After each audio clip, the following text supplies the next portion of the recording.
In this video, I will show you how to update drivers in Windows 10 or 11. Firstly, hover over Windows Start menu in bottom left and right-click. Now select Device Manager.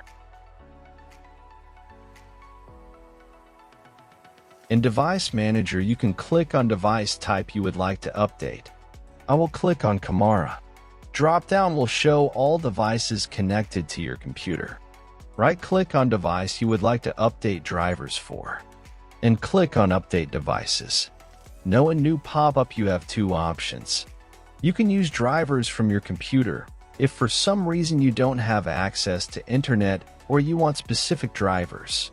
And second is most common used option of searching automatically for drivers. We will click on it. Now your computer will search for latest drivers. As we can see, my camera already has latest drivers. If your device needs to be updated, it will automatically update. Same process for all other type of devices. I hope this video is helpful.